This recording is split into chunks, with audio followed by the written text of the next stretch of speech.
உலகில் வாழும் மனிதா, உந்தன் பாவ வாழ்வில் விடுதலை வேண்டுமா?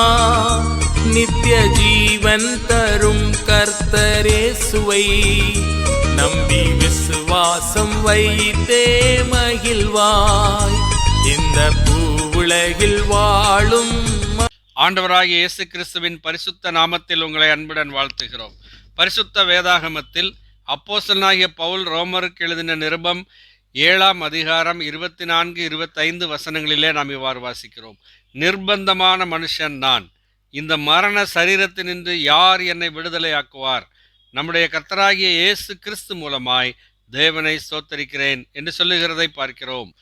இன்றைக்கு எல்லா மனிதர்களுடைய இருதயத்திலும் ஒரு போராட்டம் நடந்து கொண்டிருக்கிறதை நாம் அறிய முடியும்.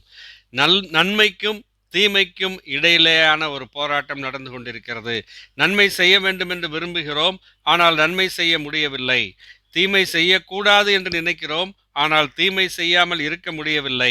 ஆகவே இந்த போராட்டத்தை இன்றைக்கு உலகத்தில் எல்லா மனிதர்களுடைய இருதயத்திலும் பார்க்கிறோம். ஒரு சிலருக்கு போராட்டமே இல்லாமல் சந்தோஷமாய் தீமையை செய்துவிட்டு போய்விடுகிறார்கள். ஆனால் நாம் செய்யக்கூடிய தீமைகளுக்கு காரணம் நம்முடைய இருதயத்தில் இருக்கிற பாவமாகும். இந்த பாவத்திற்கு ஒரு தண்டனை உண்டு.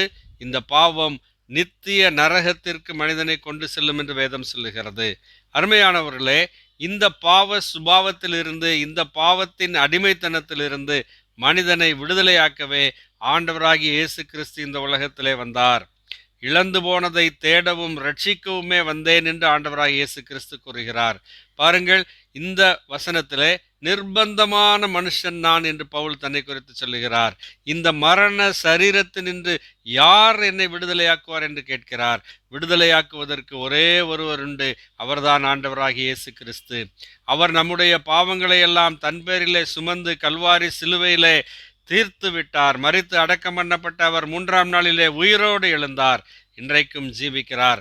அவர் ஒருவரே நம்முடைய பாவங்களை மன்னிக்கிறவர். அவர் ஒருவரால் மாத்திரமே இந்த பாவ சுபாவத்தை நாம் மேற்கொள்ள முடியும். பாவத்தின் அடிமைத்தனத்திலிருந்து நாம் விடுதலை அடைய முடியும். அருமையானவர்களே, நீங்களும் இந்த பாவ சுபாவத்தை மேற்கொள்ள வேண்டும். பாவத்தின் தண்டனையாகிய அந்த பயங்கரமான தேவனுடைய கோபாக்கினையிலிருந்து விடுதலை அடைய வேண்டும் என்பதே உங்களுக்காக நாங்கள் தேவனிடம் செய்யும் விண்ணப்பமாக இருக்கிறது. தேவன் உங்களை ஆசீர்வதிப்பாராக. ஆமேன். நன்றி.